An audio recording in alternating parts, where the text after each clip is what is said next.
ক্ষমতা থেকে দীর্ঘদিন দূরে থাকা বিএনপির পুরনো মিত্র জামায়াতে ইসলামী বাংলাদেশের সাথে সম্পর্কে টানাপোড়েনের অবসান অনেকটা হয়েছে। এবার নতুন পরিকল্পনায় মাঠে নামতে চাইছে তারা। তবে বিএনপির একাংশ এর সম্পর্ক উন্নয়নে বাধার কারণ হয়ে দাঁড়িয়েছে, জানিয়ে চলছে নতুন দ্বন্দ্ব। বিএনপির বড় একটা অংশ জামায়াতের সাথে শরিক হয়ে আন্দোলন করার পক্ষে অবস্থান নিয়েছে। স্থায়ী কমিটির সভাতেও প্রকাশ্য জামায়াতের সাথে রাজপথে সক্রিয় থাকার ব্যাপারে আলোচনা হয়েছে। মির্জা আব্বাস, গয়েশ্বর চন্দ্র রায় সহ স্থায়ী কমিটির একাধিক গুরুত্বপূর্ণ নেতা জামায়াতের ব্যাপারে ইতিবাচক মনোভাব প্রকাশ করেছেন। তাদের মতে বিএনপির সাথে জামায়াতের জোট অনেক অর্থবহ ছিল। স্বাধীনতা যুদ্ধে বিতর্কিত অবস্থান ও আন্তর্জাতিক চাপের মুখে 2018 সালের পর থেকে জামায়াতের সাথে দূরত্ব তৈরি হয় বিএনপির, ফলে তাদের দীর্ঘদিনের জোট অকার্যকর হয়ে যায়। কিন্তু সম্প্রতি ভারত বিরোধিতা মাথাচাড়া দিয়ে ওঠায় আবারও একই ফুলের মালা হতে চাচ্ছে দুই দল। জনসমর্থনের দিক থেকে অনেকটাই আস্থাশীল হওয়া এই জোট নিয়ে তাই নতুন পরিকল্পনা করা হচ্ছে।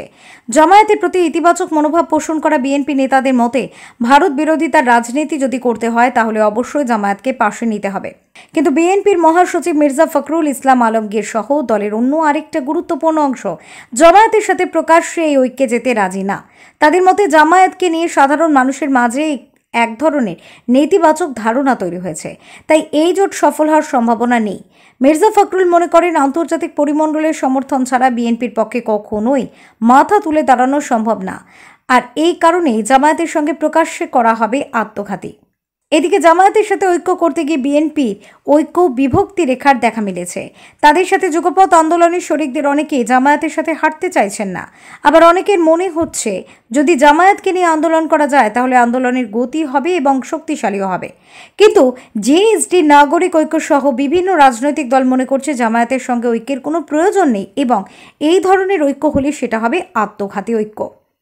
সম্প্রতি বিএনপির সাথে এলডিপি ও 12 দলীয় জোটের বৈঠকে জামায়াতের প্রসঙ্গে আলোচনা হয়। 12 দলীয় জোটের অনেকেই জামায়াতের সাথে আন্দোলন করতে চান। তাদের মতে জামায়াতকে ছাড়া জোটে যে অন্যান্য দলগুলি আছে সেগুলো শক্তিশালী নয় এবং আন্দোলন গড়ে তোলার জন্য যে কর্মী সমর্থক এবং কৌশলগত অবস্থান সেটি তৈরি করতে পারে না। এ কারণেই তারা জামায়াতকে পাশে পেতে চায়। তবে বিএনপির সাথে একই আন্দোলনের শরিক অন্য দলগুলি মনে করছে জামায়াতকে প্রকাশ্য রাজনীতি করতে দেওয়া এখন উচিত না। এদিকে বিএনপির একজন দায়িত্বশীল নেতা গণমাধ্যমকে জানিয়েছেন সমমনা দলগুলির সাথে ধাপে ধাপে বৈঠক করা হবে। আলোচনার মাধ্যমে তারা জামায়াতকে নিয়ে একটি চূড়ান্ত সিদ্ধান্তে পৌঁছবে।